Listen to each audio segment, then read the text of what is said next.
기도드립니다. 할렐루야, 아멘, 아멘.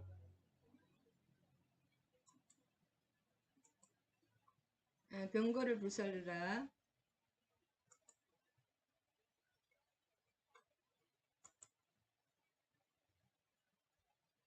여호수아 11장입니다. 여호수아 11장 말씀입니다.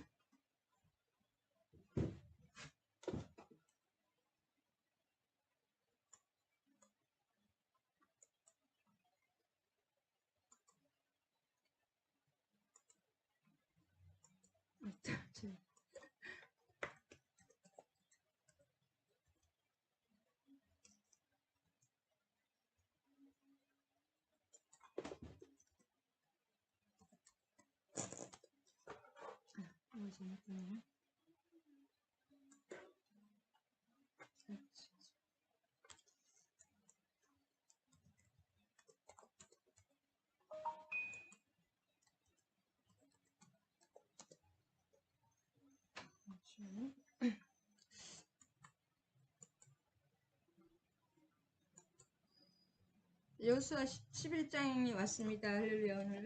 오늘 11장 가나안 북방, 가나안 중부를 차지하고 6장에서 8장은 그 여리고와 아이, 그다음에 기브온 중부를 먼저 차지하고, 그 다음에 9장에서 10장 가나안 남부 지방을 이제 다 평정을 했습니다. 이제 남은 거는 북부인데, 이 북부가 가장 강합니다. 여리고도 강했고 다른 사람들도 강했지만, 북부에서 그 북부 쪽에 왕이 가장 강한 이제 하솔 왕을 비롯해서 북쪽 그 부분이 진짜 강한 진짜 원주민이 있습니다.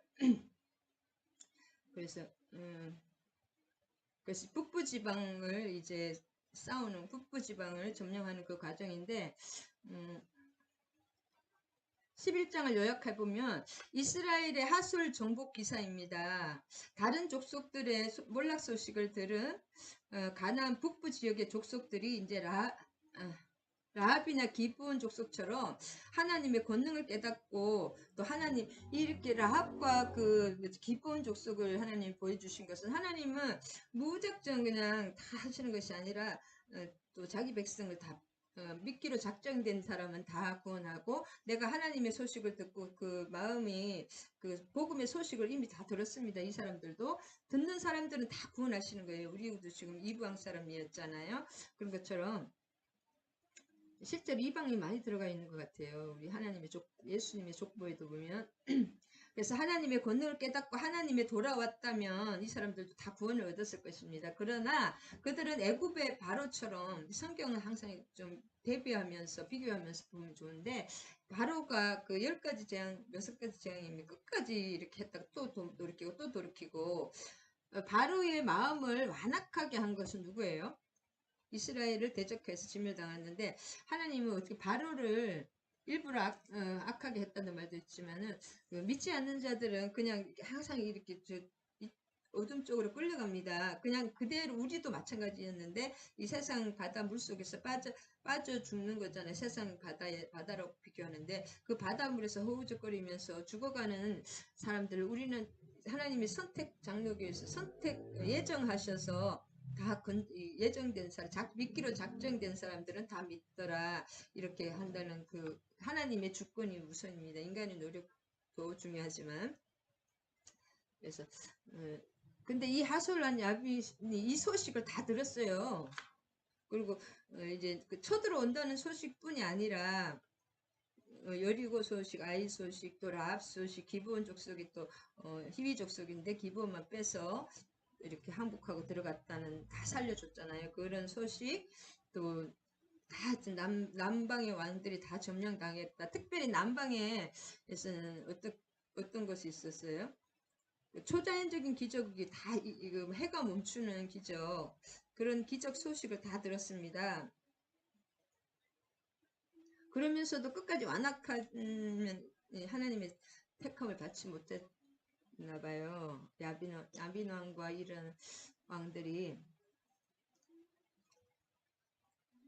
그래서 여리고, 아이, 기브온, 중부 남부 지방, 그다음 이제 북부가 최후의 가나안 최후의 보류고 또 가장 강한 왕들입니다. 우리가 영적인 사역을 해보면은 약한 영적 이게 파워가 약한 사람은 싸움도 약한 애들은 빨리 지잖아요. 빨리 약한 사람들은 빨리 약한 영이 약한 영들은 빨리빨리 나갑니다. 다 나가는데 진짜 제일 강한 악한 영은 제일 마지막에 나갑니다. 왜냐면 자기 힘이 세니까. 그런 영적인 걸로도 비교해보면 그럴 수가 있습니다. 그래서 특별히 남부에서는 그 태양 아얄론 골짜기에서 태양과 달이 멈추는 그 기적을 다 들으니까 이 사람들이 이제 죽기 살기로 최후의 진짜 그 혈전이 벌어지고 그 다음에 저기 누구죠? 여호수아도 이 전쟁이라는 것은 아무리 이겨도 한 번, 100번 이겨도 한 번 지면 다 지는 거기 때문에 여기서는 지는 것뿐이 아니라 죽는 거잖아요. 온 민족이 다 죽을 수가 있기 때문에 진짜 그렇게 완전 최선을 다하는 최후의 그 혈전을 하는 그런 시간입니다.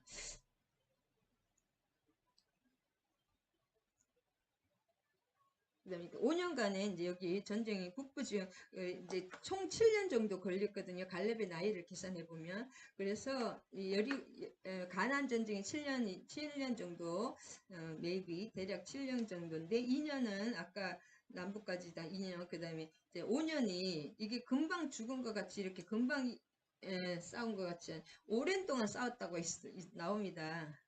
5년 이상 싸웠다는 거죠. 5년 평균 한 5년 정도 우리는 하루아침에 이겼다 했지만 얼마나 지단한 싸움을 싸웠는지 우리가 그래 하나님 길을 영적 전쟁을 하면서 우리가 갈 때 쉽지 않습니다. 그래서 우리 평생을 40년 광야, 20년 평생을 이렇게 싸우면서 가잖아요. 여기도 마찬가지입니다. 5년간의 북부 전쟁이 기록되어 있고 마지막으로 이제 그 이스라엘은 진짜 명실상부한 가나안 땅의 주인이 됩니다. 이 가나안 땅의 주인이 된다는 것은 그 예수님의 구속사의 의미를 다시 한번 깨우쳐야 되는데 하나님께서 어디에 아브라함에게 하신 약속의 성취입니다. 창세기 15장과 창세기 한번 볼게요.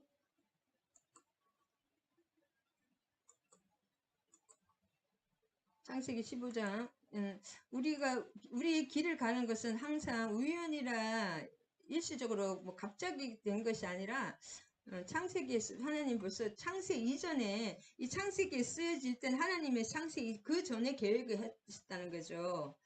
창세기 15장 8절부터 쭉 한번 볼까요?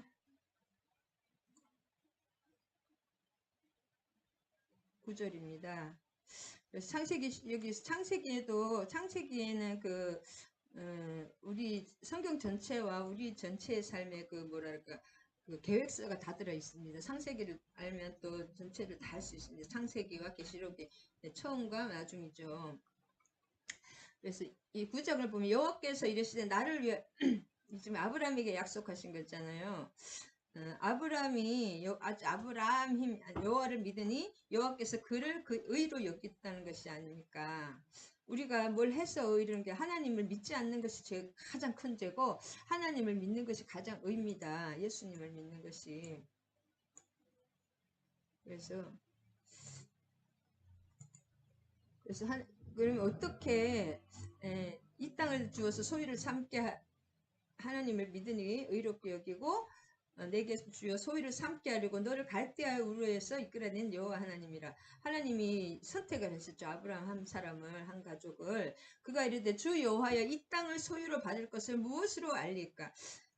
참 이게 약간 보면 하나님께 우리 같으면 좀 약간 건방진다는 느낌이 드는데 이렇게 하나님께 자기 인생을 걸고 모든 가족의 목숨을 걸어야 되지 않습니까? 믿음이라는 것은 이렇게 생명을 걸고 가는 것이기 때문에 하나님께 이렇게 이렇게 계약 관계이기 때문에 하나님께 이렇게 대화를 해야 됩니다. 하나님 이렇게 대화를 하는 것입니다. 그리고 증표를 달라는 거죠. 한마디로.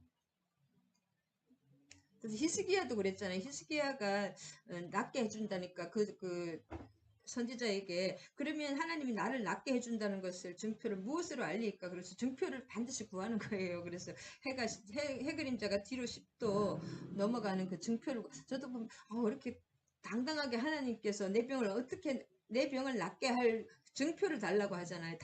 근데 하나님 앞에서는 이렇게 우리의 사랑으로 모든 것을 걸고 나가기 때문에 우리도 하나님께 당당하게 또 요구할 수가 있습니다.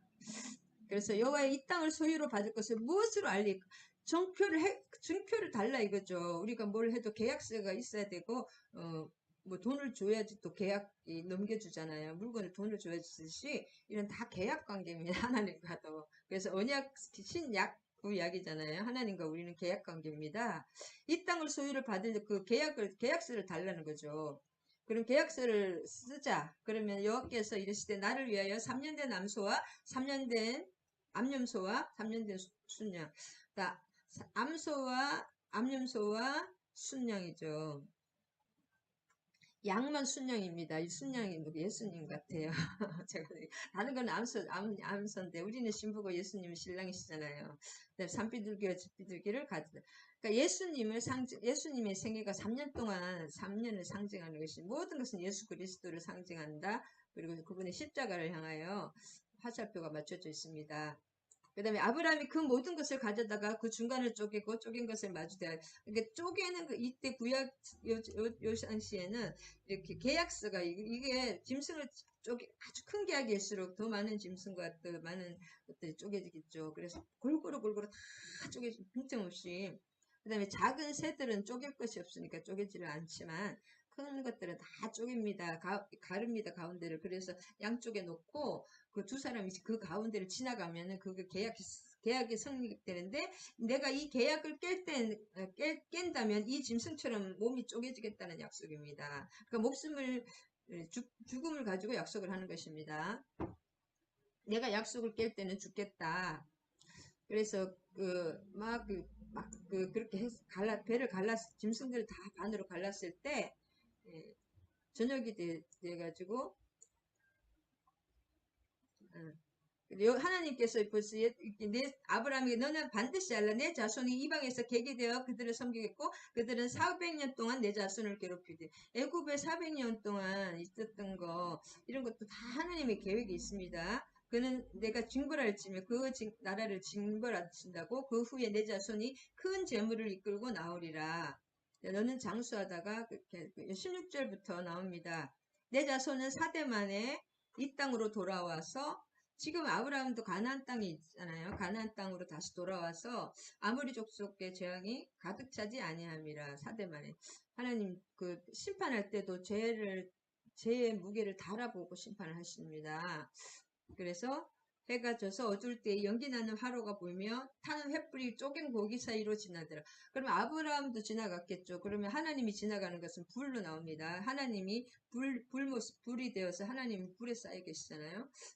에스겔서에 보면 그 횃불이 불 사이로 지나갑니다. 그리고 하나님 얼굴을 보면 죽기 때문에 불과 이렇게 구름으로 빛으로 가리고 계시는 거예요. 횃불이 지나갔다. 하나님이 횃불이 돼서 그 쪼갠 고기 사이를 지났더라. 이렇게 이때 그래서 타는 횃불이 지나갔다. 하나님이 약속을 탁 찍은 거예요. 그래서 이것들이 우연히 일어나는 것이 아니라 우리의 삶도 우연히 일어나는 것은 하나도 없습니다. 더 하나님이 창세 이전에 다 계획과 하나님의 설계대로 우리 자체가 성전이거든요. 하나님 농부나 성전을 짓는 걸로 우리의 삶을 비교하는데 우리 자신이 성전을 짓기 위해서 이렇게 평생을 하나님께서 계획을 하셨고 또 이런 영적 전쟁을 위해서 예수의 이름으로 예수님의 성령의 능력으로 귀신을 쫓아내면 천국이 임하는 것입니다. 이 땅은 하늘에서 악한 영들이 와서 차지하고 어둠의 영들이 차지하고 있기 때문에 그것들을 다 이렇게 예수의 이름으로 하나하나 쫓아낼 때 천국이 임하는 것입니다.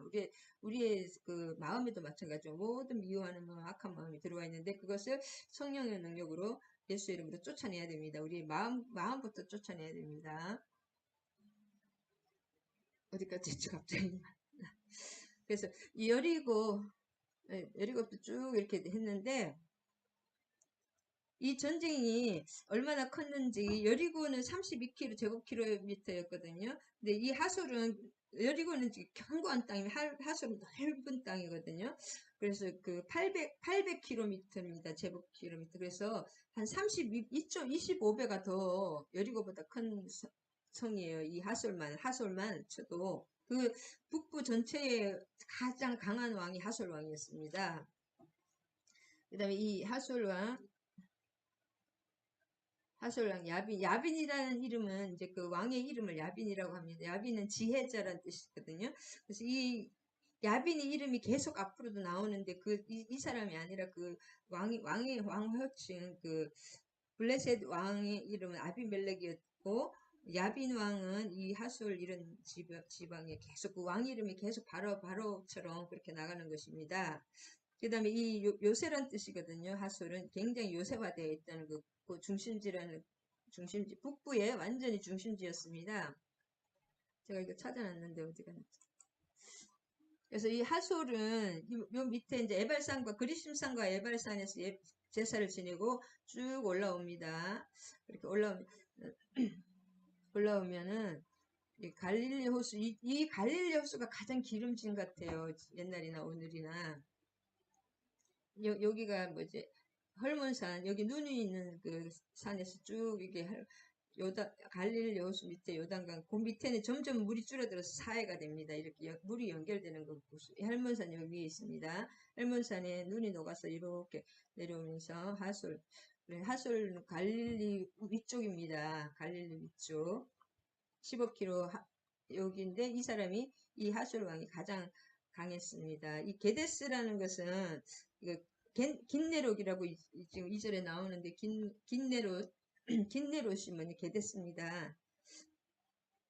게네사렛 호수라기도 하고 오늘날 디베라 호수는 갈릴리 호수, 신약에서 디베라 호수 내지는 갈릴리 호수가 이게 게네스입니다. 여기가 갈릴리 호수 부근이고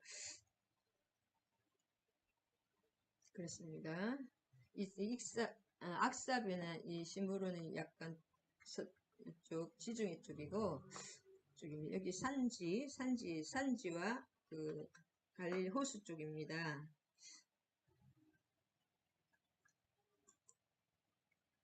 그래서 북쪽 산지와 긴네로 남쪽 아라바 북쪽 산지라는 헐몬산지 그런 쪽이고 남쪽에 아라바는 낮은 지역이거든요. 점점 맨 밑에는 염해가 있습니다. 아라바와 평지와 서쪽 돌의 높은 곳에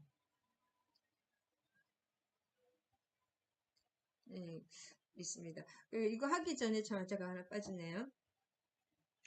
가나안 이제 중부와 남부 지방에는 뭐 하나님이 많이 여리고는 거의 100% 하나님이 도와주신 거고 남쪽 지방에도 하나님이 해를 일일이 따라다니면서 여호수아에게 이렇게 하라 저렇게 하라 계속 또 매복을 하라 또 갑자기 급습을 하라 전략까지 하나님이 다 가르쳐 주셨고 그런데 여기서는 이제 점점 하나님이 여리고 점점 이렇게 올라갈수록 하나님이 기적으로 행하는 것이 아니라 하나님이 이렇게 순종하고 여호수아와 백성들이 하나님께 순종해서 직접 이렇게 이기게 하는 그 특징이 있습니다. 남쪽에는 거의 하나님의 힘으로 했다면 북쪽에는 이제 이스라엘이 하나님의 지시를 받아서 순종함으로 직접 하는 그런 특징이 있습니다. 하나님께서는 이스라엘이 북부에서는 기적이 없어요. 남쪽에서는 기적이 많았잖아요. 그래도 근데 그 북부에서는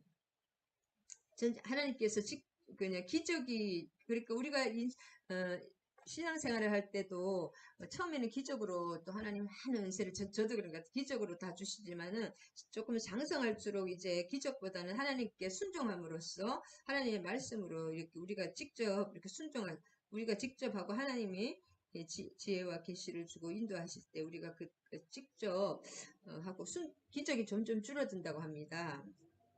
그 대신 하나님과 밀접하게 또 그런 관계가 더 깊어짐에 따라서 하나님이 또 가르쳐 주시죠. 할렐루야.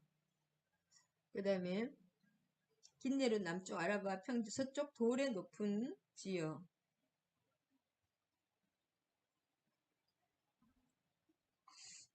그 다음에 이 하솔성은 나중에 이거 여기서 그렇게 길진 않아가지고 오늘 11장을 할 건데 하솔 그 성은 나중에 여기서 이제 요수아에서 불타버리거든요. 하나님이 항상 그 하솔을 다 불타버리라고 그래가지고 하솔을 다 불태우고 다 죽이고 다른 성은 다 약탈을 합니다. 근데 이 하솔성이 강하기 때문에 또그 산지고 그래서 그런지 다시 세워져입니다. 이따가 그래서 이스라엘을 많이 위협하는 사사 시대에 사사 두보라와 사사 바라게에 의해서 멸망합니다. 이 하술이 그래서 끈질기게 나중에 살아남아가지고 그런 계속 그런 역사가 있습니다. 그래서 이 하술이 얼마나 그 강하면 애굽의 전투 명단에도 나와 애굽의 그 왕도에도 이 하술이 나옵니다. 갈릴리 15km였고 그렇다고 합니다. 아까 여기 긴네롯이라는 것은 아까 또 게네사렛 호수라고도 하고 히브리어는 긴네롯인데 갈릴리 호수, 디베라 호수입니다. 오늘 신약에 디베라 호수, 갈릴리 똑같습니다. 이름이 자꾸 바뀌어서 헷갈리는데 갈릴리 호수라고 생각하시면 됩니다.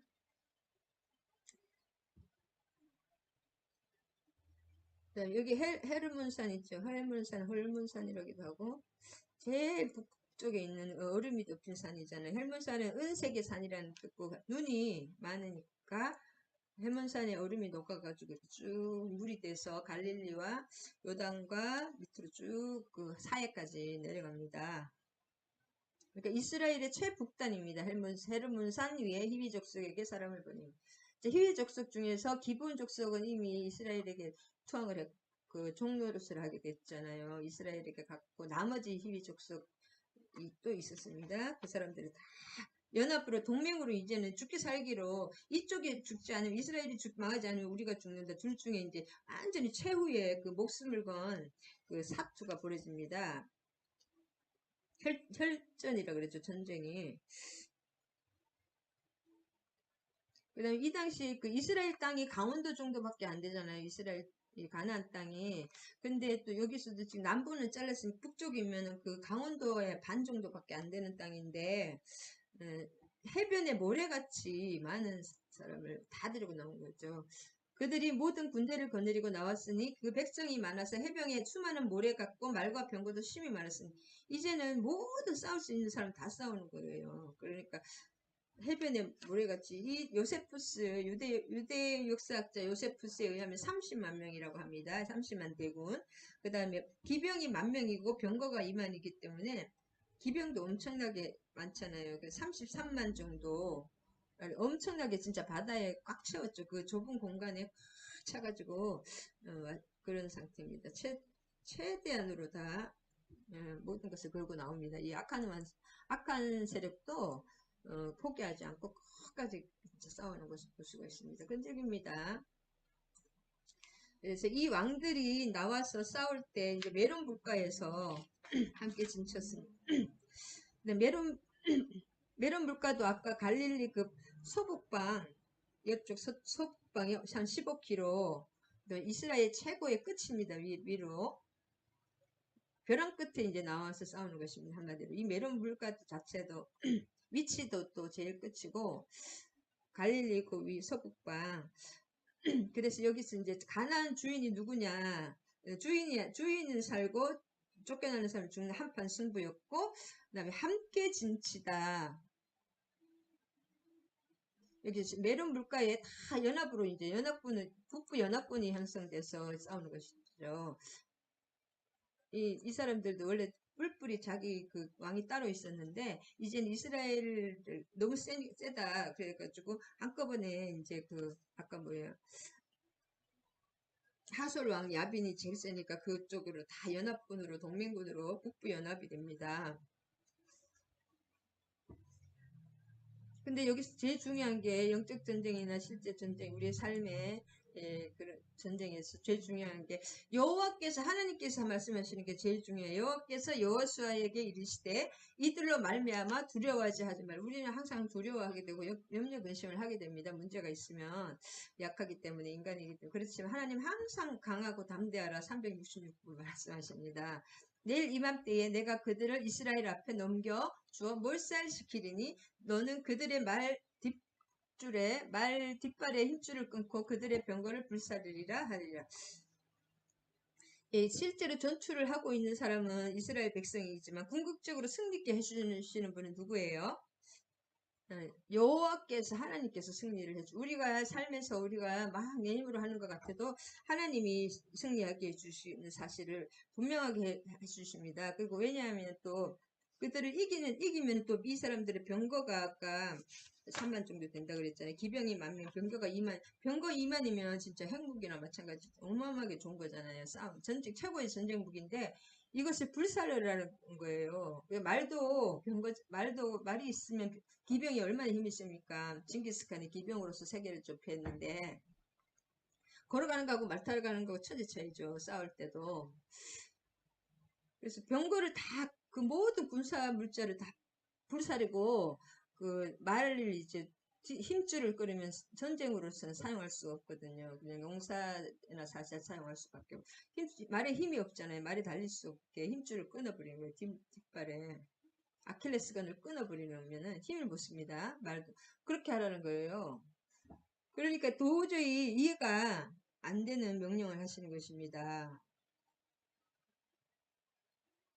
그래서 이게 지금 사람의 힘으로 이 병거나 마병이 있으면은 지금 솔로몬 지금 역대하 1장과 2장에 보면은 솔로몬이 이제 그 많이 이렇게 병거를 2장인가 3장, 2장의 말미에 보면 병거와 마병을 많이 사가지고, 병거를 사가지고, 병거와 그 말을 애국과 수에서 많이 사가지고, 이제 자기 나라도 가득, 때로 사거든요. 때로 그것을 사고, 어마어마하게 많은 양을 사서, 또 다른 나라에 그 가나안에 다른 족속에 이렇게 다 되팝니다. 그래서 그것이 병거와 마병을 하나님이 두지 말라고 했거든요. 그래서 병거와 마병을 주면 사람의 힘을 의지하면 하나님을 떠나게 되고 그것이 우리의 삶의 실패가 되기 때문에 이게 이게 참 인간의 욕심을 챙기면서 살살 이렇게 인간 쪽으로 넘어갑니다. 하나님을 의지하는 것이 이것이 무서운 것입니다. 근데 여호수아는 너무나 항상 이 병과 말의 힘줄을 끊는 모습을 볼 수 있습니다. 병거를 불사르면서. 그래서 하나님이 여호와 하나님이 말씀하시면 여호수아는 그대로 복종을 하잖아요. 백성도 그대로 아간이 조금 문제가 있어서 죽긴 했지만 다 그대로 복종하는 거예요. 이게 하나님과 예수 그리스도 사이인 것 같아요. 예수님은 모든 것을 승리하셨잖아요. 모든 것을 순종하신 것 여호수아처럼. 예수님의 그림자를 보여주시는 것 같습니다. 신명기 17장 16절에 보면은 이스라엘의 왕이 될 자는 말과 병거를 많이 갖추지 말라고 나와 있고 시편 20.7절에도 말의 숫자에 의지하게 된다. 말을 많이 갖추지 말라고 되고 신명기 20장 1절에도 말이 있으면 말을 의지하게 되는 거예요. 우리가 재물이 너무 많고 인간적인 힘이 너무 강하면은 그걸 의지하게 되는 거예요. 사람은. 그래서 하나님은 그것을 재물이 너무 많지 않은 그것도 은혜인 것 같아요. 너무 가난하지도 마시고 부하기도 마시고 그것도 은혜입니다. 너무 많으면 머리 아픕니다. 내가 몰살시키려니 하나님이 이스라엘 앞에 하나님이 몰살시키신다는 거예요. 몰살이라는 이 말이 관통한다는 말이거든요. 하나님의 영으로 성령으로 관통해 버리는 거예요. 그래서 이 병거 인간의 힘을 상징합니다. 인간의 물질과 인간의 어떤 그 능력을 상징하는데 그것을 이제 솔로몬이 이것을 취하다가 결국 망했잖아요. 그래서 이 신명기에 이런 게 자세하게 나와 있습니다. 그래서 이스라엘 여호와의 군대이기 때문에 하나님의 뜻대로 그 명령 대장의 그 뜻대로 해야지 승리할 수가 있잖아요. 근데 우리 눈에 안목의 종류, 안목의 종류가 참 무서운 것 같아요. 아간도 얼마나 그 좋은 집안에 영문 자제 스펙이 그렇게 좋았던 그 믿음의 가정이 있고 한데 아간도 그런 것처럼 우리가 이렇게 된 것도 뭐예요? 아담의 자손들이 이렇게 죄악의 상태로 들어간 것이 우리가 태어난부터 영이 죽은 상태로 이렇게 어둠에서 태어나야 되는 이유가 안목의 종욕이었잖아요. 보암직하고 먹음직하고 선악과를 보암직하고 먹음직하고 우리가 이 세상에 참 막 잘 살고 막 진짜 이렇게 보면 눈에 안목의 종욕을 진짜 조심해야 됩니다. 아간과 오죽하면 아담과 이브가 안목의 종욕에 넘어갔죠. 특별히 여자가 안목의 종욕에 약하나요? 남자도 똑같습니다. 남자나 여자나 안목의 종욕을 조심해야 된다. 다 그야 죄악이 거기서 나옵니다.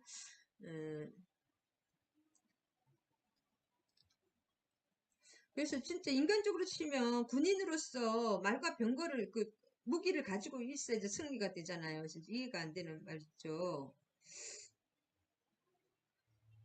그래서 조건가에 지금 생사 죽기 아니 나 혼자 죽는 것도 아니고 우리 모든 막 가족 진짜 200만 뒤에 남은 모든 그 가족들이 있잖아요. 아기들부터 온갖 그런 사람들이 부모님부터 노쇠한 부모님, 아기들 이런 분들 다 그 생사가 달려 죽느냐 사느냐 하는 그거에서 말과 병거를 다 무기를 다 버려라. 그래 참 무기를 거의 다 대부분 다 버리라는 것은 참 이해가 안 되잖아요. 이기려면 무기가 있어야 되는데 지금도 요즘 무기전입니다. 이걸 컴퓨터로 전쟁한다고 하더라고요.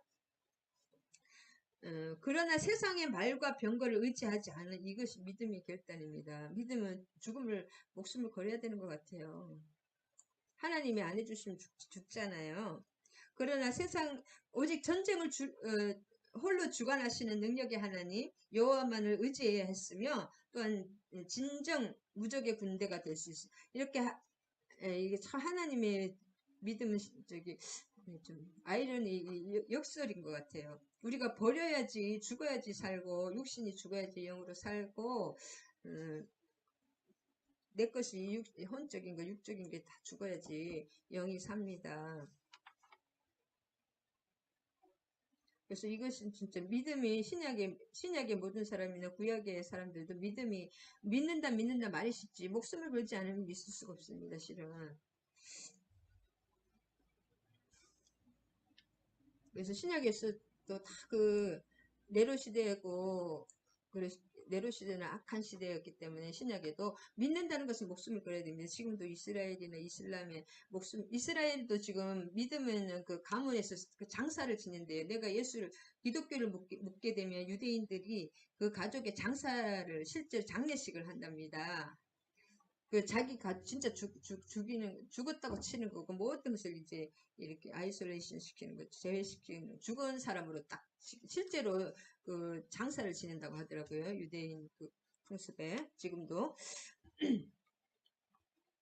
이에 여호수아가 모든 군사와 함께 메론 물가로 가서 갑자기 습격할 때, 여기서 이것이 굉장히 하나님이 하시죠. 내가 하나님이 계속, 작전 지휘를 하는 하나님의 군대입니다. 이스라엘 군대는.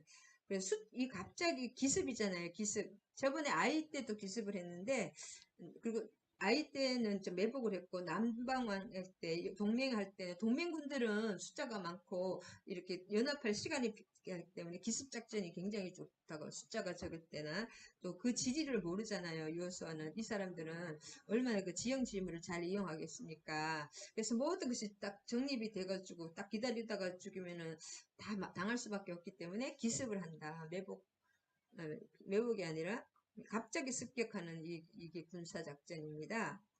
갑자기 습격할 때에 이 가나안의 가나안 군대들은 작은 도시국가로 다 따로따로 이 살고 하나가 아니라 다 이렇게 따로따로 독립적인 그런 나라들이기 때문에 도시국가들이기 때문에 일사불란한 지휘체계 아래 갖추기 위해서는 연합군이나 동맹군은 시간이 걸리잖아요. 어느 정도 우리도 한미연합군을 계속 맞춰주는 이유가 이게 하나 되는데 시간이 걸리는 거예요. 그래서 유사시에 누가 대장인가 내가 대장이나 네가 대장이나 그렇게 하다 보면 지휘체계가 그렇다가 이렇게 기습을 당할 수 있기 때문에 그런 것을 다 이렇게 조율하는 것입니다. 그래서 허점을 노려서 시간이 필요하다는 거, 시간차 공격이죠. 허점을 노려서 북부 동맹군이 체제 정비 전에 미리 기습 공격을 해가지고 올라가는 것입니다. 갑자기는 눈 깜빡일 이 갑자기라는 말이 피태움이라고 눈 깜빡일 사이에 습격을 하는 거예요. 그냥 이렇게 조금 이렇게 어영부영 하는 사이에 그냥 공격을 해버리는 거예요. 아직 뭐 무기도 안 가지고 있는 그 상태에서 그게 기습 이게 중요합니다. 그래서 이 메론 불가에서 대승리를 하게 됐습니다. 그 다음에 여호와께서 그들을 이스라엘의 손에 하나님께서 이 여호와께서 나오는 거 하나님의 이름이 나올 때 이게 제일 중요합니다. 여호와께서 그들을 이스라엘의 손에 넘겨주셨기 때문에 이제 내 힘으로 이긴 것이 아니 우리가 살아갈 때 하나님이 통치를 받을 때 내 통치를 받을 때 그 인간 중심으로 내 생각과 내 감정과 나의 그 생각 그런 환경과 이런 것에 지배를 받는 것이 아니라 하나님의 지배를 받을 때 점점 천국으로 임합니다. 이스라엘 손에 넘겨주시 하나님의 통치를 받는 것이 천국입니다. 때문에 그들을 격파하고 큰 시돈과 미스르봇 마임까지 추격하고 동쪽으로는 미스와 골짜기까지 추격하여 한 사람도 남기지 아니하고 쳐 죽이고 한 사람도 안 남기고 다 죽였다는 거지. 그게 완전히 다 이긴 거죠. 그럼 이 승리의 배경이 뭘까요? 하나님의 도우심이 제일 크죠. 그 다음에 여호수아의 전술 전략. 하나님이 계시면 하나님 지혜를 계속 주십니다. 여호수아와 같이. 그 다음에 우리가 하나님이 해주신다고 해서 지금은 이제 큰 기적이 있는 것이 아니라 하나님의 전술에 따라서 우리가 여호수아가 움직이고 싸워야 되잖아요. 그러면 그 용기가 필요합니다. 강하고 단대한 용기가 필요하고, 그다음에 하나가 되어서 막 서로 뿔뿔이 막 이렇게 서로 내분 있는 것이 아니라 한 몸으로 일체되어서 그렇게 순종해 나아갈 때 그 승리할 수 있다. 우리 영적 전쟁에 승리할 수 있다. 그 다음에 그들을 어떻게 큰 시돈과 알죠? 시돈과 두로 나중에 페니키아의 도시 두로와 시돈이 나중에는 이제 두로에 다 합병이 되지만은 이 시돈이 누구예요? 이세벨 공주가 문제였죠. 그 다음에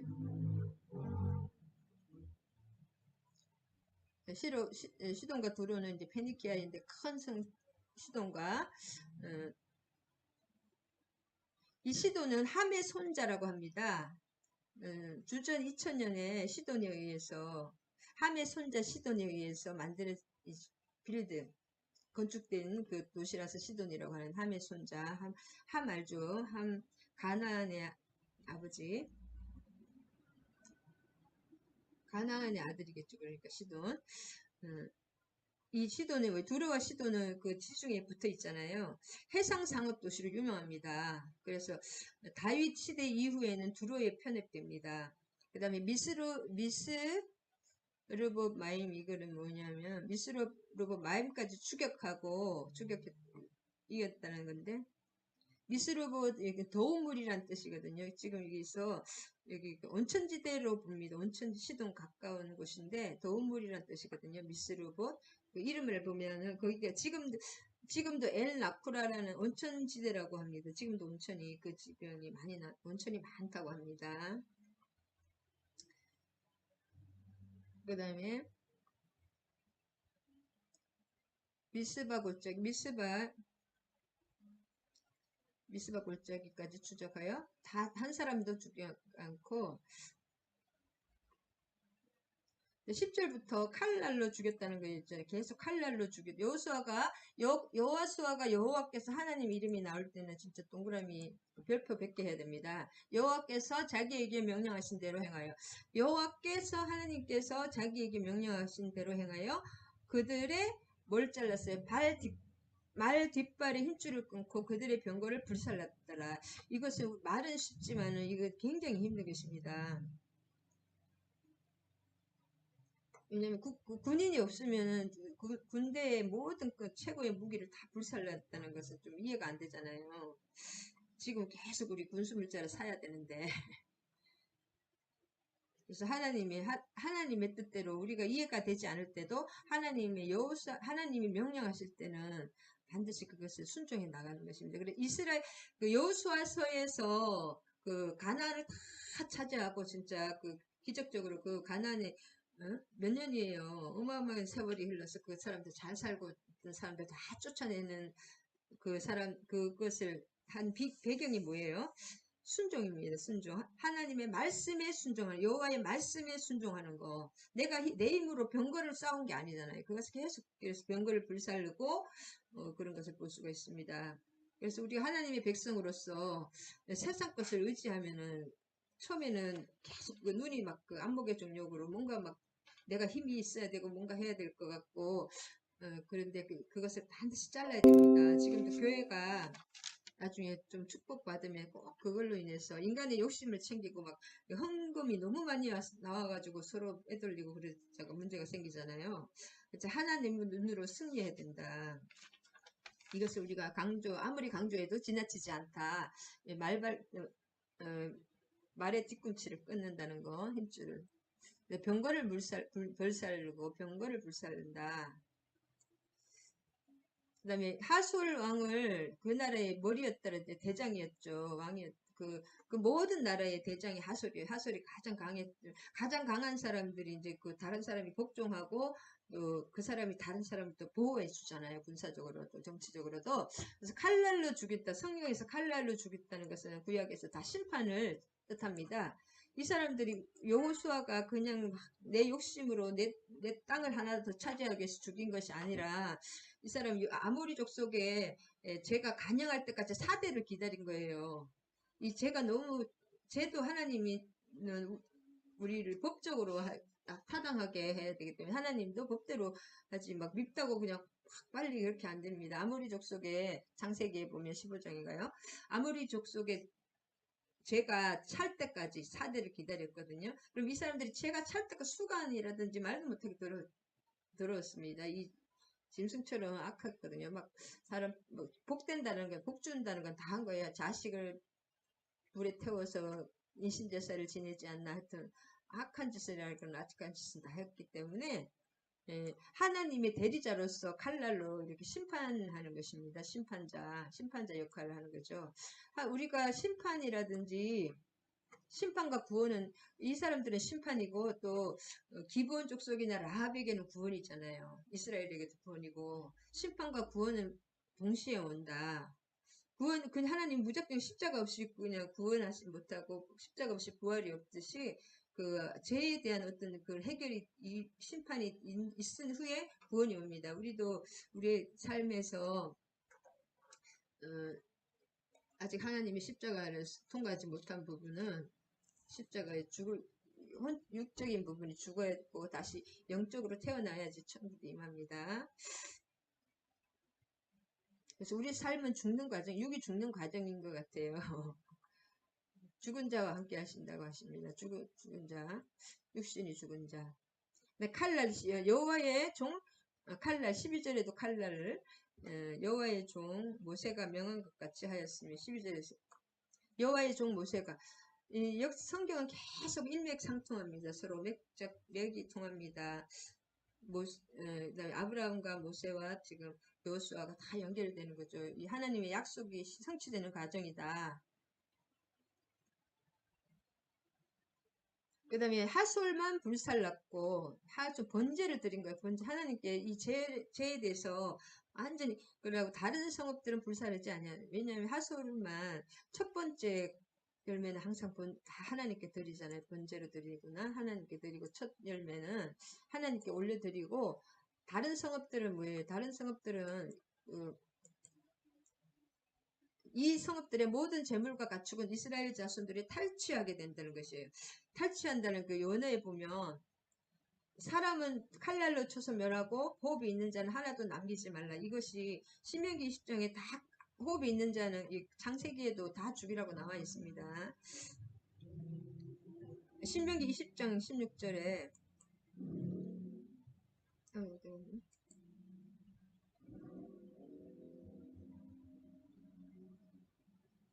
신명기 한번 찾아보겠습니다. 다 성경 말씀이 이루어지는 과정이다. 하나님의 말씀이 이루어지는 과정입니다. 성경을 쭉 보면 20장 16절 이 말씀 맞는지 모르겠네요.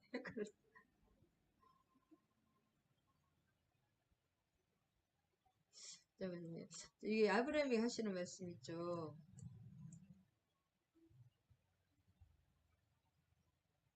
신명기 20장 16절입니다. 내 하나님 여호와께서 그 성읍을 내 손에 넘기시거든 너는 칼날로 그 안에 남자를 다 쳐 죽이고 칼로 죽여야지 막 도끼로 죽이면 안 됩니다. 이게 하나님의 칼을 드리는 것이고 그 다음에 16절에 보면 다 죽이는 거죠. 근데 오직 그 가축들과 너를 위하여 탈취물로 삼을 것이며 탈취물로 이제 하솔만 다 타고 다른 성읍께서는 다 탈취물로 하고 사람은 생명은 다 죽이지만 다른 건 탈취물로 먹을 거니라 그것을 다 먹고 누리라는 거죠. 네. 다른 성읍들에게도 똑같이 그렇게 하라는 거죠. 하나님이 이 사람들이 그냥 하는 것이 아니라 다 율법대로 말씀대로 하는 것입니다. 오직 내 하나님 여호와께서 내게 주시는 이 민족의 성읍에서는 호흡 있는 자를 하나도 탐지지 말지. 왜냐하면 생명 있는 그 짐승들도 막 교합을 해가지고 더러워져가지고 그걸 다 죽여야 되는 거예요. 생명 있는 것은 너무 더러워졌거든요. 그래서 헷 족속과 아모리 족속과 가나안 족속과 브리스 족속과 히위 족속과 여부스 족속을 내가 진멸하되 내 하나님 여호와께서 내게 이것이 창세기에도 그대로 나옵니다. 신명기에만 나오는 것이 아니라 창세기 15장인가 다 그대로 나옵니다. 이들은 신들에게 행하는 모든 가증한 일을 너희에게 가르쳐 본받게 하여 너희가 너 하나님 여호와께 범죄할까 하렴. 하나님은 죄의 뿌리까지 뽑아주시고 우리가 완전히 우리의 그 옛사람을 십자가에 완전히 죽고 다 본어겐 중생을 시키는 거지 그것을 뭐 리모델링 해가지고 고쳐서 쓰시는 것이 아닙니다. 완전히 육적인 것이 죽을 때 영적으로 태어나는 것을 볼 수가 있습니다. 그래서 그 성을 점령하다 하나님 모세가 명령한 그대로 했다. 그 다음에 이 모세는 누구예요? 아브라함이 창세기 했던 그대로입니다. 또 그냥 한 것이 아니라 모세가 모세 오경을 썼잖아요. 그러니까 다 알겠죠. 아브라함이 한 거.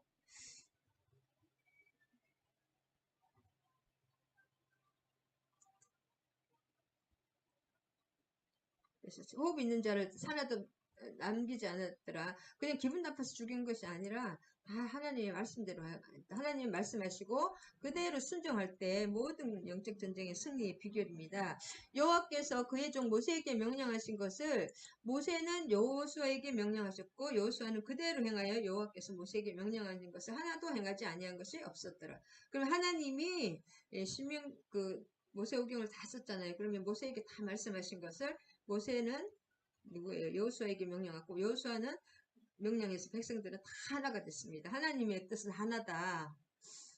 하나님은 오늘도 이제도 계시고 전에도 계셨고 장차 오시리. 이제도 계시고 전에도 계셨고 장차 오시리. 오늘이나 어제나 영원토록 변치 않으십니다. 하나님은 변치 않으십니다. 하나님 어저께 했는데 갑자기 하나님의 뜻이 이렇게 하지 않을까? 그것은 하나님 뜻이 아닙니다. 하나님의 뜻은 분명합니다.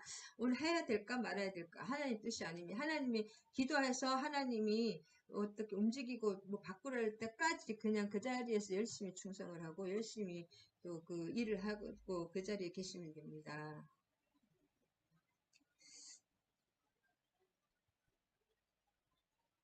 그래서 이게 출애굽기 34장에도 나오고 15절에 민수기 33장에도 나오고 하나님께서 모세에게 가나안에 들어가서 언약하 신명기 이렇게 결혼하지도 말고 언약하지도 말고 다 죽이라는 거죠. 그래서 모세는 신명기에 아까도 봤었지만 여호수아에게 하나님의 명령을 그대로 전달해 주었고 이처럼 하나님의 명령을 따라서 차질 없이 철저히 실천에 옮기는 것이 이 여호수아의 모습이고 그 여호수아의 모습에서 우리 본받아야 되고 예수 그리스도의 모습을 볼 수가 있습니다. 그래서 여호수아는 하나님이 직접적이나 또는 모세를 통해 간접적이든 그 하나님의 말씀을 받고 자신이 받은 하나님의 명령을 철저하게 순종해서 실행하는 위대한 그 신앙의 인물임을 알 수가 있습니다. 여호수아는 싸움만 잘한 것이 아니라 실제로 그 엄청난 그 말씀에 순종하는 사람이에요. 모든 것이 진짜 목숨을 걸고 순종한 거잖아요. 그걸 왜 받냐? 모세를 통해서 40년 동안 교육을 받은 거예요. 도제 교육 따라다니고 모세와 같이 옆에서 항상 그 교육을 받았죠. 여호수아가 우연히 된 사람이 아닙니다. 그리고 애굽에서도 이 사람은 장군으로서 싸움을 굉장히 잘했어요. 하나님은 훈련하고 준비된 자를 쓰신다. 그리고 하나님은 나의 재능과 달란트라든지 그런 것을 나보다 더 잘하시기 때문에, 예, 내가 잘하고 또 은근히 끌리는 게 있습니다. 그런 것을 작은 것이라도 열심히 하게 되면 하나님이 길을 자꾸 그쪽으로 열어주시는, 나도 알지 못하는 길로 열어주십니다. 그래서 이스라엘을 실질적으로 인도하시는 분은 누구예요? 하나님이셨고, 그래서 하나님은 이스라엘을 위해 친히 싸우셨습니다. 10장 14절에도 그 결과 10장 14절 잠깐 볼게요. 10장 14절에 보면 그 결과 여호와께서 사람을 목소리 드시고 전에도 없었고 이는 여호와께서 이스라엘을 위하여 싸우셨음이라. 하나하나 직접 친히 태양을 멈추고 초자연적인 것까지 하나님 이 자연에 우리의 자연에 지배를 받지 않기 때문에 초자연적인 역사도 좀 많이 일어납니다. 하나님 따라가다 보면. 그래서 여호수아는 여호와의 명령을 쫓아서 그대로 실행해야만 했고 또 그대로 실행했던 것입니다. 그러니까 어떻게 생각하면 하나님 따라가는 게 제일 어려운 것도 나를 버리지 못하면 내가 완전히 진짜 나의 모든 것이 나의 의지나 나의 감정이나 나의 모든 것을 십자가에 못 박는 거잖아. 나가 완전히 나의 그런 생각이 죽는 거잖아요. 어떻게 생각하면. 그렇게 하고 순종하게 나갈 때 너무 편한데 내가 살아있는 사람에게 너무 힘든 거예요. 하나님 따라가는 것이. 그래서 하나님은 죽은 자와 동행하십니다. 할렐루야. 하나님 죽은 자를 살리시고 없는 것을 있는 것으로 부르시는 것입니다. 내가 욕심이 세상 것을 가득 차 있으면 하나님이 절대로 못 따라가기 때문에 하나님 하나하나 죽였다가 다시 또 살리시는 것 같아요.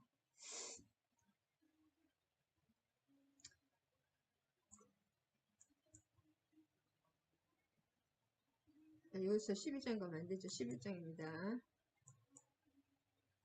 자, 그래서 17절에 보면 여호수아가 이같이 온 땅 산지와 내겝과 고센 땅과 고센 온 땅과 평지와 아라바와 이스라엘 산지와 평지를 점령하였으니 이게 뭐냐면 산지와 또 평지와 그 해안지대 모든 지대를 다 점령했다는 거죠. 모든 데. 그래서 세일로 올라가는 한락산에서부터 헤르몬산이나 헐몬산은 똑같습니다. 헐몬산과 헤르몬산 아래 레바논 골짜기의 바알가까지. 레바논은 지중해에 붙어 있잖아요. 바알가까지 그들의 왕들을 모두 잡아쳐 죽였으며 세일이라는 것은 거칠고 험한다는 뜻입니다. 거칠고 험한 산 세일. 그래서 이 뜻이고 이 에돔의 산악지대라는 게 세일. 에서의 자손 알죠? 에서의 아들이 에돔이거든요.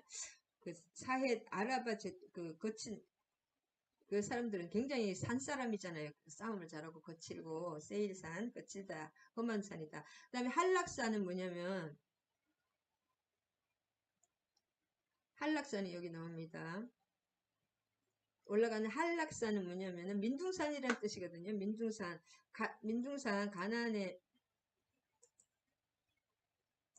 한락산은 가나안 남쪽의 경계인데 브엘세바 남방 42km라고 합니다. 하여튼 민둥산이다 이 한락산은. 그 다음에 바알갓은 뭐냐면은 레바논 산과 헬몬 사이의 성읍인데 가나안 북방의 한계선입니다. 지금으로 바알갓은 뭐냐면은 레바논 북방의 한계선, 가나안 북방의 제일 높은 한데 가이사라 빌립보 지역입니다. 지금 신약에서는 바알갓이 가이사라 빌립보 지역. 그 다음에 여호수아가 그 모든 왕들과 싸운 지가 오랜 동안이라. 우리는 잠깐 이걸 보지만 여호수아는 7년 거의 대략 7년 정도 됩니다. 왜냐하면 갈렙의 나이를 쳐보면 되거든요. 갈렙의 나이를 해보면 갈렙의 나이가 40대 갈렙이 중요하잖아요. 정탐을 시작해서 가데스바냐 갈렙 그 사건 있잖아요. 그래서 요단에서 38년 오시면 요단을 건널 때가 갈렙의 78세입니다. 그러면 전쟁이 끝나갈 무렵이 85세거든요. 앞으로 나가면은 14장 10절에. 그러면 가나안 점령 기간이 7년 정도 됐다는 것을 알 수가 있습니다. 북부 5년, 남부와 그 중부 2년. 북부가 가장 험하고 강했죠. 그래서 더 오래 걸렸, 2배 이상 걸렸죠. 우리 여기는 쉽게 점령이 된 것 같아도, 뭐예요? 여리고가 굉장히 힘들었다. 그것만 했지. 여기, 이 북부가 더 힘들었습니다. 여리고는 하나님이 해주신 거죠, 또. 그 다음에 기브온 주민 히위 족속 외에는 이스라엘 자손과 하친한 성읍이 하나도 없고 이스라엘 자손이 싸워서 다 점령하더라. 그 기브온 주민이 히위 족속이었거든요. 히위 족속 중에서 기브온 주민만 쏙 이스라엘에 속여가지고 들어왔지만 일단 이스라엘에 들어왔고 그 외에는 다 죽였다는 거죠. 그 외에는 다 싸워서 점령하지. 기본 주민이 굉장히 강한 민족이라고 했습니다. 하나님이 선택한 민족인 것 같아요. 강팍하였기 때문에 그들이 완악하였기 때문에 똑같은 복음에 하나님이 복음을 들어도 더 막 이렇게 강팍한 사람이 있고 바로처럼 또 기브온이나 라합처럼 그 말씀을 딱 그 귀를 열으시고 그 말씀이 그 말씀을 깨닫게 되거든요. 그걸 하나님의 뜻을 알게 됩니다. 그것이 옥토바침. 하나님이 택한 사람은 그런 걸 듣게 되면 그것을 마음에 이렇게 깨닫게 되는 거예요. 그래서 하나님은 진노 중에도 하나님의 백성을 구하신다. 그 다음 21절에서 좀 중요한 것은 그때 여호수아가 가서 산지와 헤브론과 드빌과 아납과 유다 온 산지 이스라엘의 온 산지에서 아낙 사람들을 멸절했다. 그가 또 성읍을 진멸하여 바쳤다. 여기서 아낙 사람들을 왜냐면 아랍 사람들을 했냐면은 가데스 바니아에서 이 아낙 사람들을 보고 열정탐꾼이 그 보고를 잘못해가지고 38년 또 그 완전히 이스라엘이 저주를 받았잖아요. 그 아낙 사람들 때문에 안목의 정욕이 아니라 눈을 참 조심해집니다. 눈을 좋은 걸 탐욕에 또 눈을 보고 막 너무 두려워하고 하나님이 하라고 한 것을 내가 그 두려움 때문에 실패하는 사람이 99%가 두려움 때문에 두려움이 가장 큰 적인 것 같아요. 그래서 항상 두려워하지 말라. 두려워하기 때문에 두려워하지 말라고 하시는 것입니다. 사람이 두려워할 걸 아시기 때문에 그래서 두려워하지 말아야지 된다. 용기를 가지고 죽으면 죽으리라 나가야 됩니다. 그 다음에 나를 버릴 때는 두려움을 버릴 수 있을 것 같아요. 하나님을 중심으로 하면.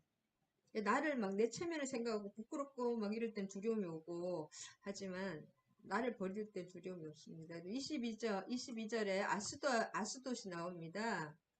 이스라엘 멸절했다는 것 중에 여기 멸절했다는 것은 심판했다는 그런 뜻이고 아까 제가 빠뜨린 게 하나 있네요. 뭐 차지할 때 14절 탈취하는 거 탈취한다는 거 이것이 자손들이 다 재물과 가축을 탈취하잖아요. 그 탈취가 보주주 바자즈거든요. 원형이 보주주인데 탈취가 바자즈란 말은 하나님의 언약 성취의 결과 누리는 기쁨입니다. 이 탈취란 뜻이 원어에 보면 바자지라고. 그래서 그냥 이게 하나님의 언약이 성취가 되면 우리가 막 그냥 힘들고 계속 그 상태만 있는 것이 아니라 누리는 그 안식과 그 기쁨이 있습니다. 그것을 바자주라고 합니다. 바자주 탈취. 하나님의 언약 성취가 되면 그 기쁨이 하나님이 주시는 기쁨이 막 올라옵니다. 그것이 탈취다. 그래서 하나님은 항상 중간중간에 우리에게 탈취물을 주시는 바자주 기쁨과 그 평안과 어떤 하늘의 것을 맛볼 수 있게 우리 살다 보면 아무리 힘들어도 중간중간에 어떤 하나님의 이 바자주를 주십니다. 어떤 기쁨과 감사와 찬양을 주십니다. 중간중간에 계속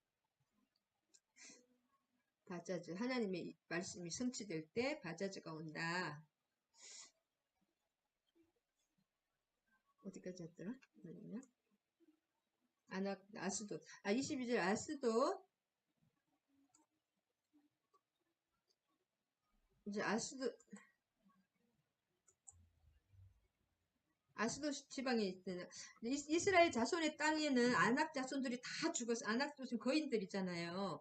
그 뭐예요, 골리앗처럼 그런 사람들이 다 죽고 다 죽었는데 어디에 가사와 가드와 아스도에서는 아직도 남아 있다는 거예요. 이 사람들이. 왜냐하면 자기 산지기 때문에 숨으면은 못 찾거든요. 어디 하나하나 게릴라전으로 숨으면은 도망가면 못 잡습니다. 그래서 그 해가 멈추라고 한 거거든요, 여수아가. 그래서 아직은 남아있다. 그것을 말해주고. 이 아스돗은 뭐냐면 가사 북쪽 교통, 다곤의 본산지입니다. 아스돗이.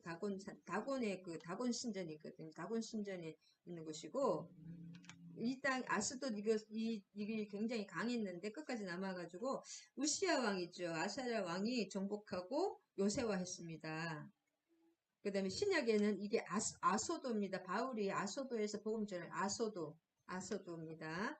그래서 다곤 신전의 본산지다. 교통의 관문이다. 그 다음에 가사 북쪽 교통의 관문이고, 이 아스도시 좀 중요합니다. 아소도. 강하니까 끝까지 남아있었던 거죠. 그 다음에 23절에서는 이와 같이 여호수아가 여호와께서 모세에게 말씀하신 대로 온 땅을 점령하여 이스라엘 지파의 구분에 따라 기업으로 주매 그 땅에 전쟁이 그쳤더라. 그래서 아까도 여기 남았잖아요. 완전히. 그래서 아직 완전히 다 대충 전체적인 것은 다 장악을 하고 다 정복을 했지만은 여호수아가 그 가나안 내륙 평지와 그 산악 지대를 중심으로 가장 강한 것들, 중심적인 것들을 다 점령했기 때문에 전쟁을 수행했기 때문에 지중해 연안 바다에는 그 두로나 시돈에도 뭐랄까 섬나라가 또 따로 하나 있었잖아요. 이렇게 배 타고 멀리 가서 조그만 섬들이 있을 거 아니에요. 바위 몇 개 있고 이러면서. 그게 숨으면 못 찾습니다. 그래서 그 내륙 지중해 연안의 해변 지역은 손길이 닿을 수가 없어. 그러나 대부분은 그 이스라엘 장악 상태, 대부분 그 큰 거는 거의 다 장악되고 아주 그냥 도망가서 숨어가지고 물속에 아니면 바닷가에 좀 배 타고 멀리 간 사람들 못 찾잖아요. 그런 해안지대에 조금 남았다. 그래서 이후에는 분배해서 각 지파에서 그 점령하게 됩니다. 그렇게. 그 다음에 23절에 완전한 정복. 그래서 그 조금 남은 것 있잖아요. 이 조금 남은 것들은 솔로몬이 완전히 성취합니다. 솔로몬 시대, 솔로몬이 전쟁을 좀 많이 해요. 안 하는 것이 아니라. 솔로몬이 다 조금 남았던 것들을 보여주십니다. 그래. 그래서 그때까지 완전한 정복은 솔로몬 때, 그래서 솔로몬 때가 하늘나라가 펼쳐지는 것입니다. 성전이 건축이 하늘나라라고 할 수 있습니다. 제가 보기에는 하나님의 통치 안에 완전히 들어가는 것.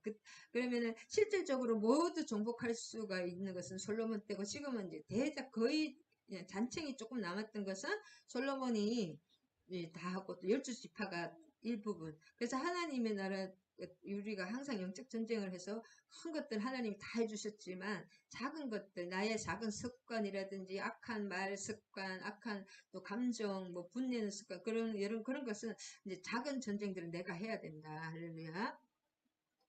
내가 할 수 있는 것은 하나님이 도와주시지만,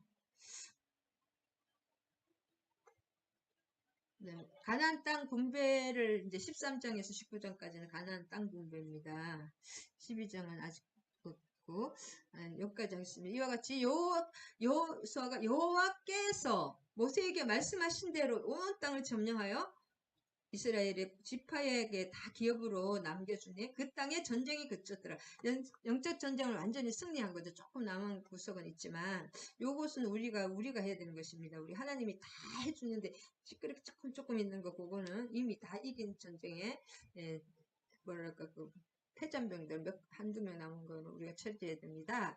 그래서 이 중요한 게 여호수아가 여호와 하나님께서 모세에게 명령하신 것을 모세는 또 여호수아에게 받아서 여호수아가 다 이렇게 온 백성이 그 명령 하나님의 말씀대로 순종하여서 가나안 전쟁을 승리하는 것을 볼 수가 있습니다.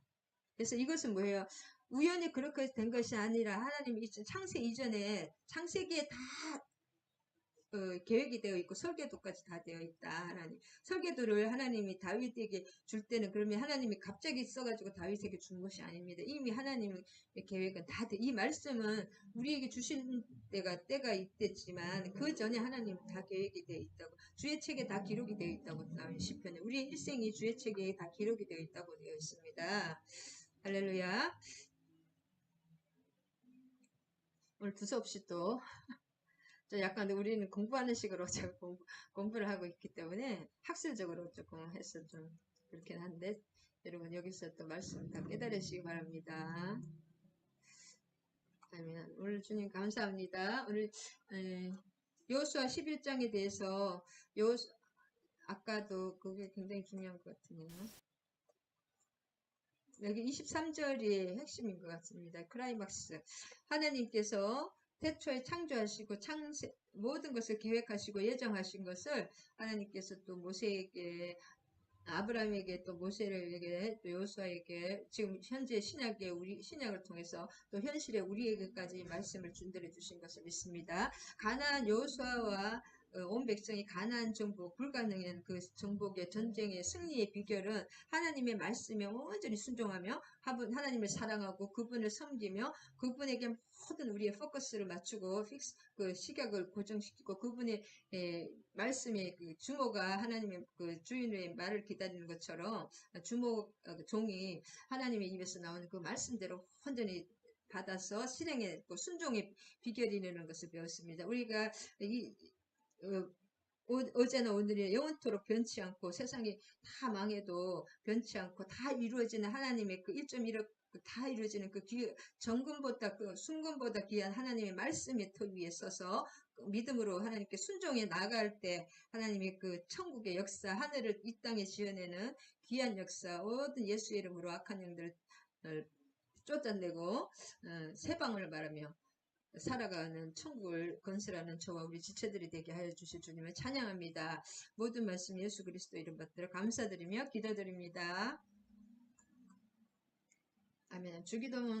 주기도문과 축도하시겠습니다. 하늘에 계신 우리 아버지의 이름을 거룩하게 하시며 아버지의 나라가 오게 하시며 아버지의 뜻이 하늘에서와 같이 땅에서도 이루어지게 하소서. 오늘 우리에게 일용할 양식을 주시고 우리가 우리에게 잘못한 사람을 용서해 준 것 같이 우리 죄를 용서해 주시고 우리를 시험에 빠지지 않게 하시고 악에서 구하소서. 나라와 권능과 영광이 영원히 아버지의 것입니다. 아멘 아멘.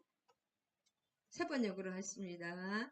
축도하시겠습니다. 이제는 우리 주 예수 그리스도의 한량없는 은혜와 하나님 아버지의 극진하신 사랑과 성령의 감화교통 사랑의 강력한 통치와 역사하심이 함께하신 우리 지체들과 종소유 목사와 이 나라의 이민족 위에 이제로부터 영원히 함께하실 것을 예수 그리스도의 이름으로 강력히 축원하옵나이다.